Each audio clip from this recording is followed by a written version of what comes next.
real busy. Yeah, Yeah, things that's are good super though. cool.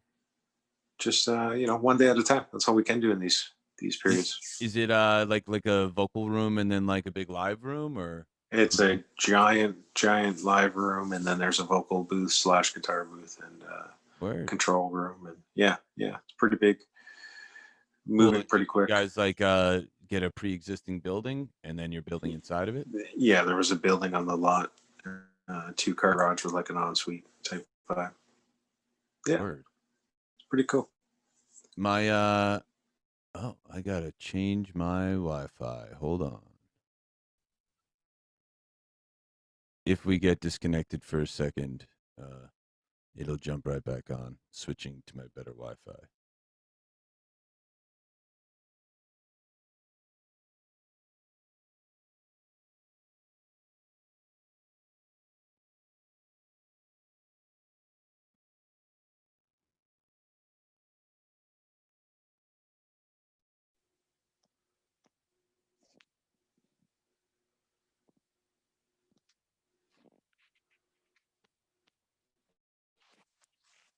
Hey, Lost you.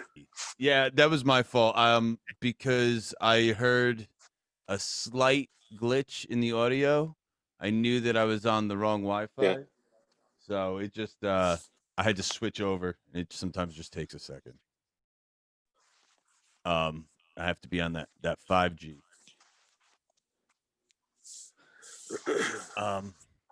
But yeah, so all right. Okay, and we are still recording. I just started Nice. recording like just a second ago. All good. All right. So yeah, so basically this whole podcast is designed for bass players. All right, I play guitar. I'm a guitar player, but I get Hmm. hired by a lot of people to play bass. Yeah. I love playing bass, and I'm all self taught. I taught myself how to do everything I that I know how to do. So like Yeah.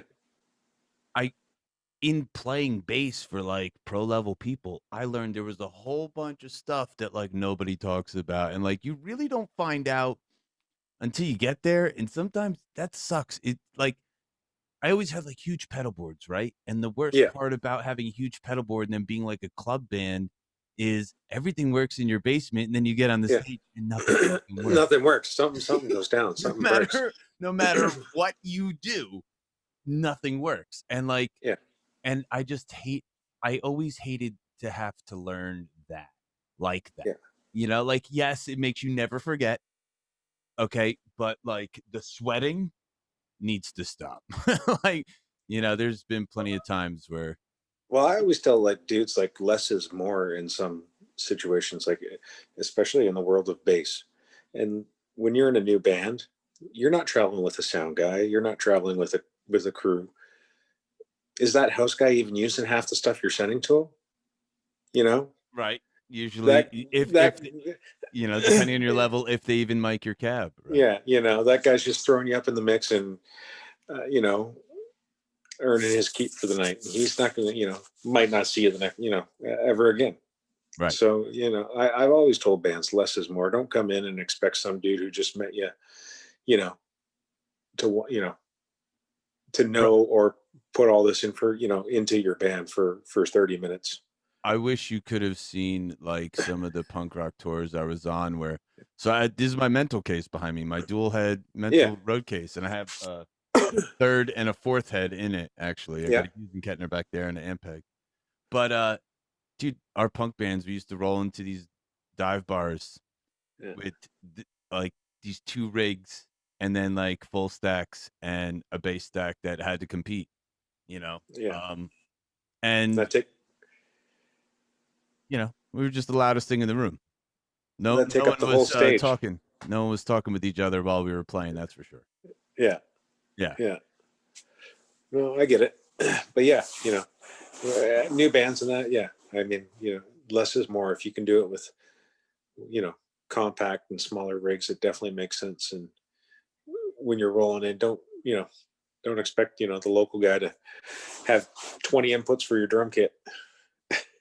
Yeah, I'll tell you, that's one thing that's cooler about being at the higher level is like with some of the gigs, right? Not with like my own stuff, but like with the other people, it's cool because you Yeah.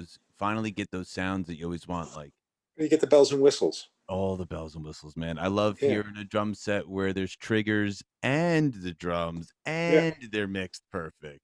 yeah, And if the triggers suck, because they always will, um, you got a good yeah, house guy that's making the rack toms sound really good, so you barely even notice yeah. it, you know.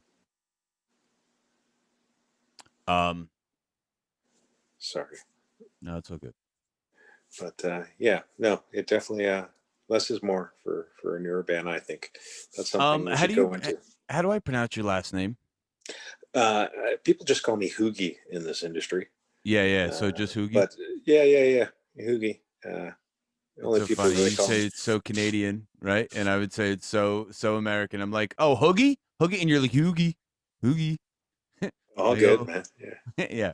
Um, all right, so I'm just gonna do like a little riff here and yeah, introduce you. I'm gonna explain how I know you. Probably do like a little riff about that, and then gonna jump into the questions. And yeah, just so you know, the first question is gonna be: as a professional guitar and bass tech, did you first get involved with any instruments as a musician, and to what degree? And yeah. then why did you ultimately become a tech? That'll be the first one. And then the All second good. one is going to be when you're on the road night after night, week after week, month after month, what is the most important thing to maintain on a bass in specific? And in your experience, what is the most common complaint you hear from bass players, either on large stages or small stages? And it could be maintenance, it could be sound, it could be anything of those nature, Yeah. whatever you think. All right. Alrighty. All right. All right, guys. I'm Dean, and I'm here. I don't want to scratch. All right, guys. I'm here with Hoogie from WB Gear and Shinedown Tech, and you used to work for Lamb of God. I know him Yeah. from WB Gear and Mental Cases and Intune Guitar Picks and all these amazing companies that have helped me along my path. So Hoogie is here, and he is gonna answer a few questions for us to give you guys some insight on just some of those shortcuts that I always talk about. You know, these things that take so long, and you don't realize what you have to do until you have to do it. And I was just talking right before we started recording this about how there's been so many moments where like you get to the stage and like something's happening and you're like in a panic, and that's when you figure out these crisis scenarios, right? And we were just riffing on that a little bit. And so with some of this, I wanted to dive into that. But the first question is, Mr. Hoogie, thank you for coming on. Thanks for having me, man. It's a pleasure. So you worked with a lot of awesome bands, big bands, small bands, everything, Yeah. right? We all come up in the ranks. I've been doing Um, this for 23 years now, so right. And without if there wasn't the vid going on, what would you be doing right now? I'd probably be on the road with Shinedown right now, or somebody else, depending on the point they are with their record cycle. But yeah, definitely on the road. That's what I do about 8 months out of the year. And so you're bass tech for Shinedown, right? Or are you guitar I've tech been also? no, I've been back bass teching for Eric since 2015. So yeah, 5 years now. So my all the members of Nita Strauss totally made fun of me when we did that festival together. Yeah. Um and we got on the stage and Shinedown was headlining. Mhm. And I asked Eric, the bass player of Shinedown, if he could snag me one of Gavin Rosdale's guitar picks over from the guitar tech over there, because I didn't want to like just walk up to a guy and like he was sitting there talking with us, and like they were like, Nita was like, "Did you just ask the bass player of Shinedown for one of Gavin Rosdale's guitar picks?" And I was like, "Yeah, yeah, I did." Interesting. That's pretty but funny. he, but he, dude, he was super cool, and he was like, "Yeah, of course, man." Like, I don't know, it's like one of the biggest bands when I was a kid. You know what I mean? No, I get Like, it. Oh, dude, yeah, I get it. I definitely get yeah, it. I was half fangirling, but they all totally made fun of me for that moment. But I can see that. Yeah. yeah, but like you're always on the job. You got to be able to be a kid once in a while, right? I We're get not it. we're not in this Oh, industry to grow up.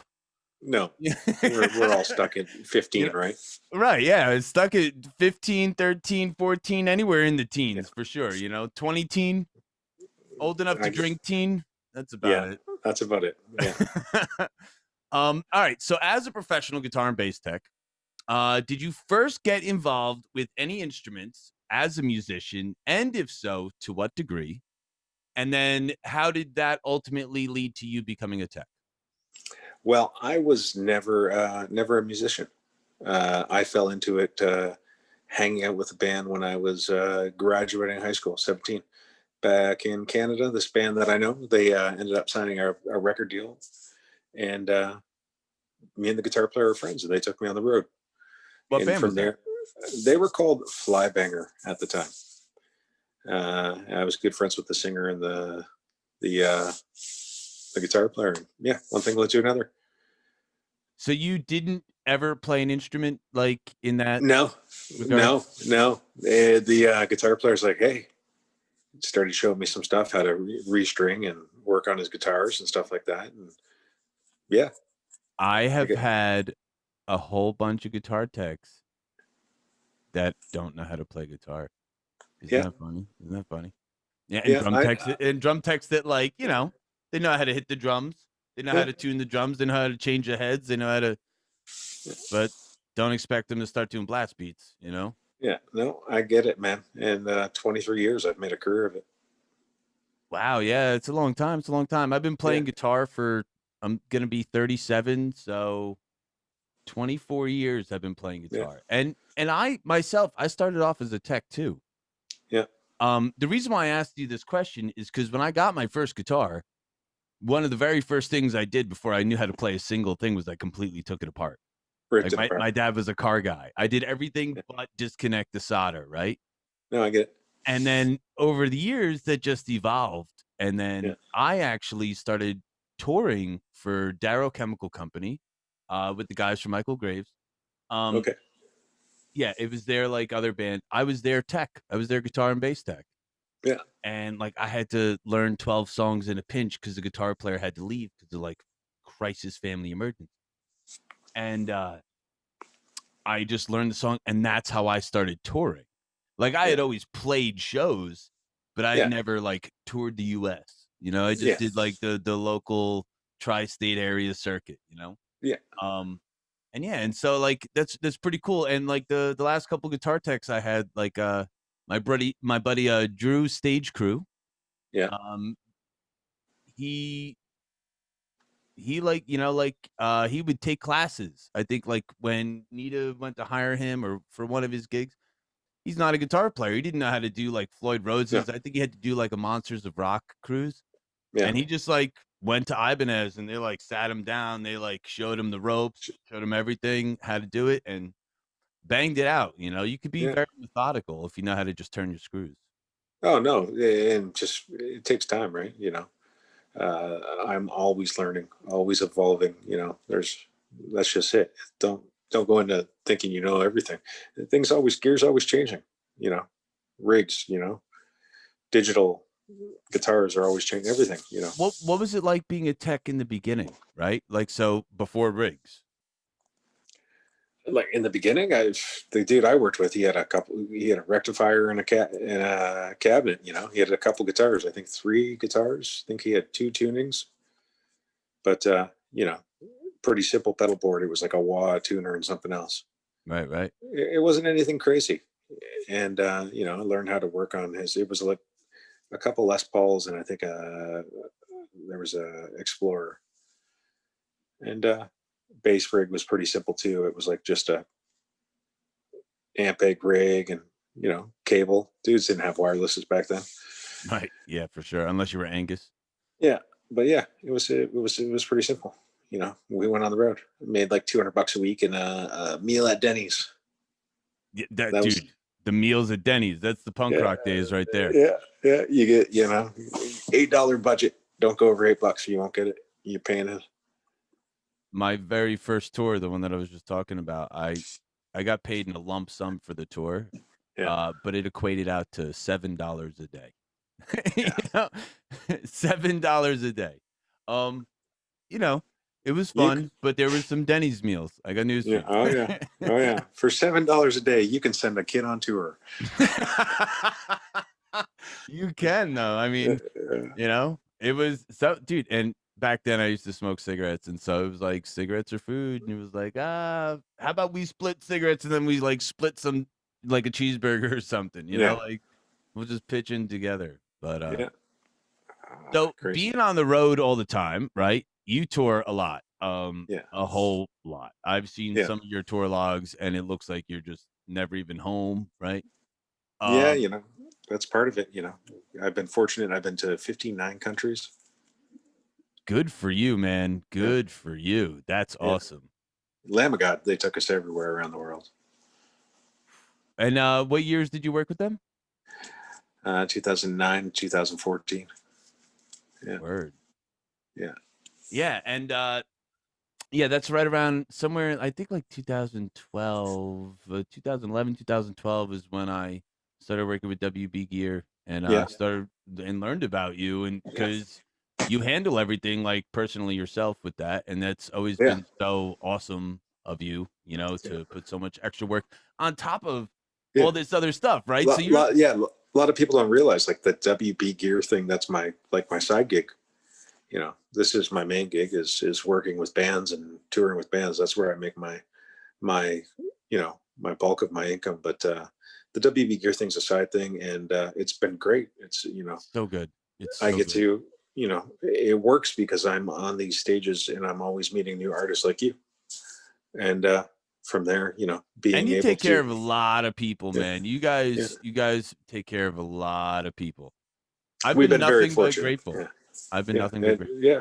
yeah, and it's there. It's like look. Currently, we work with 10 brands. If you want to use them, they're there. If you don't, cool. Support the ones you use, and that's what we tell artists. And of course, you have to qualify at a certain level. We don't just hand out everything. You got to be doing something. You got to be active. You got to have some social media presence. For sure, but all you got to do is be active in the right Yeah, ways, because I'll yeah, tell you, like, I wasn't a touring yeah. artist like I am now at that No, time. You know what I mean? Like, I was doing stuff, I was hustling, and but you were hustling. You were posting things. You were making posts. You were interacting with people. So that's a giant part of it. You've got somewhat of a following on your social media. I love some of these dudes, they'll message me and they got like 100 people following them and they nothing on their social media, and then they get offended because it's hard for me to justify, for these brands to justify doing things. well, all these brands are really generous too. Like, there's Yeah, some really awesome discounts. I can't afford yeah, everything, my yeah, wish list is super long, yeah, like every musician, but yeah, yeah, dude, I'll tell you, getting guitar picks with my name on it, right? And it was because of In Tune with yeah. WB Gear. That was like the first moment in all those Oh yeah, years where I was like, I got this first bag of picks and I was like, I made it.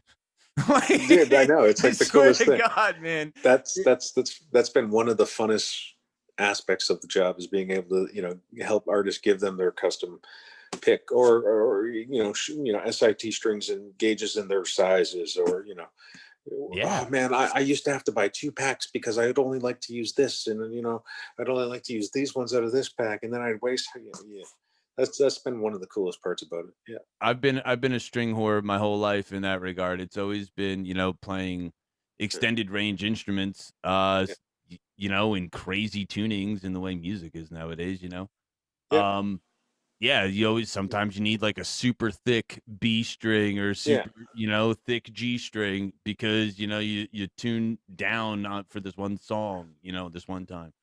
yeah. Um, so with that though, so on that the subject of strings, because this I think would be very important for bass.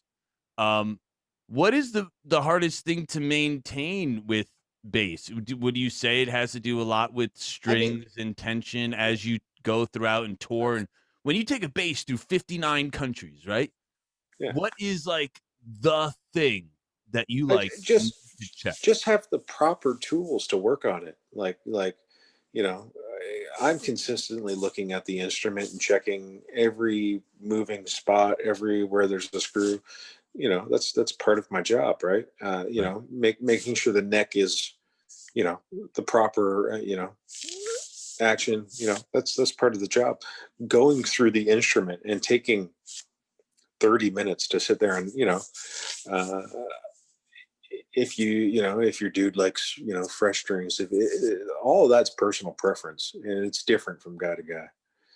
Some dudes like, really fresh strings for certain songs. Some dudes only play the top two strings, and you can get away with only changing them.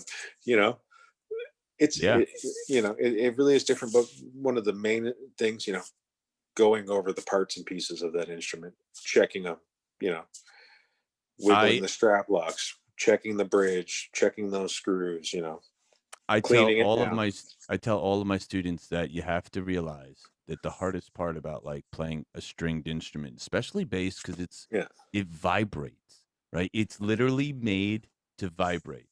So if you can imagine, anything that can turn is yeah, going to move. yeah. And It's then you get to a level at this, you're up on stage rocking out with that bass for however many songs, and then it goes back into a vault. What's that vault doing, or what's that case doing? It's going on a truck driving down the road. What's that bass doing?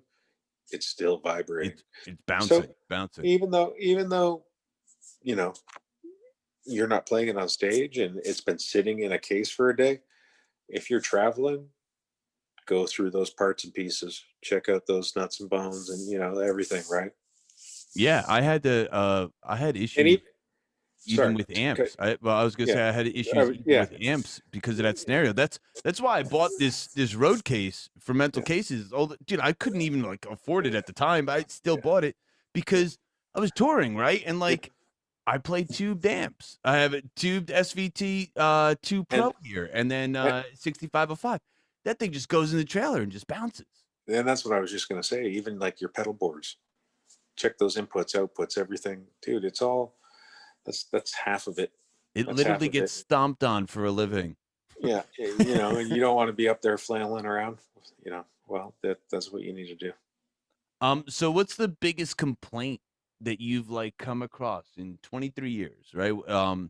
Bass specific, because I know you do guitar and bass, and some of this cross platforms too. So like, Man, it is what it is. But what's the no biggest complaint? no major complaint. Just like I said, every dude's different. Don't go into a gig, or don't go. You know, you're not like the other guy. So there's a learning curve with each guy. In regards to me as a tech, that there's a learning curve for. It's going to take a few shows to get it down with the way you like this here, the way you like. It's not just about playing. You know, Right. where do you get your water from? Where do you get your towels? Where's your set list on the stage? Where's your picks? Some dudes like their picks on their headstocks. It's different from dude to dude. And you introduce little things that you've learned along the way to a dude, and they think that's cool, and then they start doing it. But yeah, it's definitely, don't walk in thinking you already know that dude, because you don't. Right. Yeah, Very true. When I you, the first tour when I teched, I knew those guys, right? yeah, Recently I got a gig teching for Prong for Tommy Victor. yeah, And the first time we strung up his guitars, we strung up the 4 guitars he was taking on tour. He did 2 and I did 2. And we did them right then and there. And I, like I know my way around a guitar. So I have no issue with popping all 6 strings off of a Floyd Rose yeah, and restringing it with 6 strings and turning and twisting every single screw nut and bolt to get it right back into spot without any fret, right? yeah. But that gives some players anxiety, right? Oh yeah, yeah. Some dudes are Yeah. like, you will only take one string off at a time. You will Yep. only, like, dude. Yeah, there's some dudes like, yeah, I yeah. had to do that. I had to do that. I had to learn, right? You ask do questions. do not use this chemical or cleaner, or, dude, it's different from guy to guy. you know ask the questions, and then it beats having a And shitty learn show. fast. Yeah, and Ask the that's the other thing. questions once and learn Yeah, fast. And yeah, it's that way you have room to ask another, I always say, yeah. you know? But yeah, definitely. Well, man, thank you so much. Those are the only questions that I have for you right now. Hopefully, you have your own podcast that Yes. you're also Well, doing right now, right? What's it called? it's called the Mark and Hoogie Show. Me and a buddy of mine who was in radio back home, we started it when this whole pandemic started, and it's been pretty cool. We've gotten to interview dudes from like Hatebreed, Shinedown, we've had Picasso, who's a shoe artist, on there. We've had Bob Terrell, amazing tattoo artist, legendary. So yeah, it's been pretty cool. It's we're gonna keep going with it. Yeah, have fun with it. Oh, absolutely, absolutely. I love it. I love all of this. I consider like this whole pandemic thing, right? I consider it like the second coming of Napster for the music industry. It just And everybody's getting creative in different ways, which is well, pretty cool. they have to, dude. Right when Yeah, I turned 18, Napster hit the internet, and like album sales dipped. It's yeah, like right when I could have toured, every record company just tanked. yeah. Like that's I get it. that's that's what happened, right? And so now I feel like we're doing this. There's very many artists who are getting very creative. I see bands like Trivium playing video games with their fans. Like the one thing I love, I think, with this pandemic is even though it brought us apart, it brought a lot of the fans a lot closer and more Yeah, intimate with the bands, no, between I get it, bro. Patreons and everyone Yeah, has to interact now. It's kind of interact a cool. little more. Yeah, Yeah, it's it's been kind of pretty cool. cool. It's a Definitely. lot of extra hard work, Everyone's working hard for it, but But you know what? Like, if it was easy, everybody'd be doing it. well, that's for sure. You That's know? like any job in the world. If it was easy, anyone would do it. Yeah, for sure. For You got sure. to work for what you got. Um, what was the craziest bass rig that you had to assemble? Craziest. Yeah, like biggest, or more most complex, either or. It could be tiny and complex, or I mean, like just like big. usually like it's like a clean dirty combo where a lot of dudes don't like their, like, for instance, this guy and a couple other dudes that I've worked with. This guy is an Eric from Shinedown. He doesn't like to affect his clean bass tone. I like this. So when he wants to add a dirty tone, he kicks on. We actually have a whole nother rig, a guitar rig, Mojo Tone Deacon. So he uses Ampeg SVT 7 Pro for his clean, and the only pedals we have in front of that is an octave, the bass whammy pedal.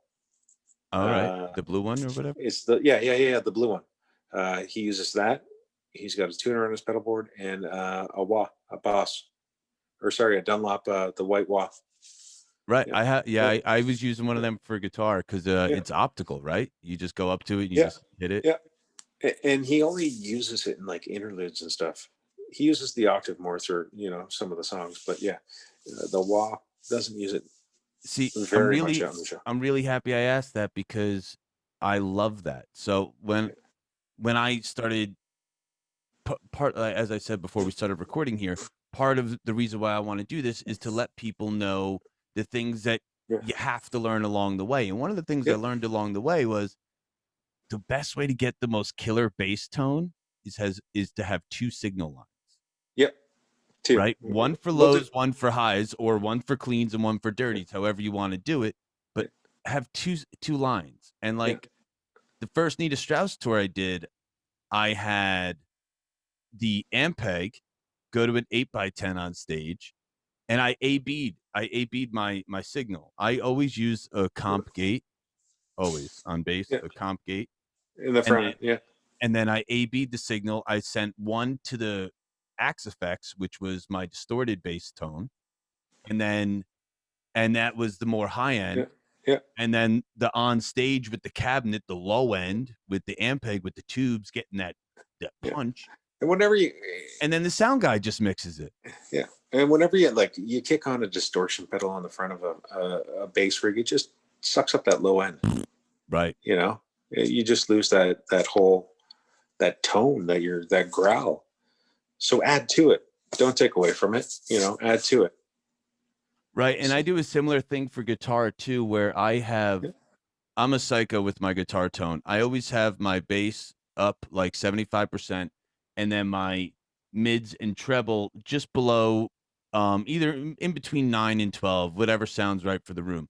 And that seems like super bass heavy, but I throw on a tube screamer and a compressor with that, and that sucks up my low end. And that's why I put that distortion on, is literally to suck up and just take that low Yeah. the punch away from that low end, so it's still kind of there, but it's not all muddy, right? And that's the same thing with bass too. Like Yeah. you never want to have too much distortion on the low end, because it just gets lost, you know. It Yeah. just You lose it. But yeah, that's pretty much what we do. And definitely a compressor on the front end. It just makes it a lot more level when you're going back and forth from a pick to a finger. You know, not jumping out and killing your sound guy. He doesn't have right. to chase you as much.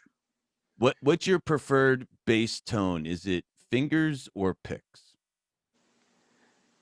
It's all for the song. Right. You know, and the end of the day, it's all for the song. All right. All right. Yeah, because some guys can. I'm a pick guy. I play with my fingers when I need to round down my tone. Yeah. Yeah. Right. And when I need that sharpness. Yeah. I was just curious because, dude, I grew up with like bass players like Rex Brown, so Yeah. there was like a specific bass tone. Specific tone. Yeah. Yeah, Jason Newsted, Rex Brown, like that was like their bass tone. Working for this dude, he goes back and forth. I'd say it's like 40 fingers, 60 pick. But word, that's good. That's good. Yeah. He goes back and forth throughout the series show. One of my other guests was Killian Duarte from Scale the Summit. Dude, that dude's all fingers. Like, that dude's all fingers. That dude could I just don't even get it. He does crazy stuff, but he can play with his fingers and make any tone he wants. Anything. You know? Yeah. And some dudes can do that. It's crazy. Right. But yeah. Well, thank you so much, man. Thanks for having me. And your podcast is called Mark and Hoogie? Yeah, the Mark and Hoogie Show. Check it out. markandhoogieshow.com, wbgear.com. You can check that out. We work with a lot of different brands, from SIT strings into guitar picks, mental case. There's a whole bunch more there. Bestronix Pro Audio if you're looking for cables. But check all that out, wbgear.com. There's an inquiry form you can fill out. And yeah. And I suggest everyone at least takes a look at it and all those companies, because I promise you, I've been so super happy like forever. You know, as a hardworking musician, it's good to feel like, I don't know, other people want you to play your music. You know, dude, for sure. And dude, really nice. Like you said, like the picks. You know, that's a pretty cool thing. And they don't have to be just for stage. You know, they can be for whatever merch product. Yeah, it's merch product. You know, gifts, whatever. Yeah, they're people really eat that stuff up. Yeah, because it's fun, right? Like for years, I used guitar picks as business cards. Yep. You know, how many business cards just wind up still in the pants pocket and go through the wash? You can and still how many use guitar picks go right to the nightstand? No, it's true. You know, but yeah, check it out, wbeergrid.com. Anything else? Yeah, the Mark and Hoogie Show for the podcast. Thank you so much for taking your time. You said you were really busy with the studio, and I appreciate it so very much. So thank you, and I hope I get to have you on here again. We could talk some more smack. Anytime. Hit me up. All right, absolutely. Thank you so much, Hoogie. Thanks, buddy. Be safe.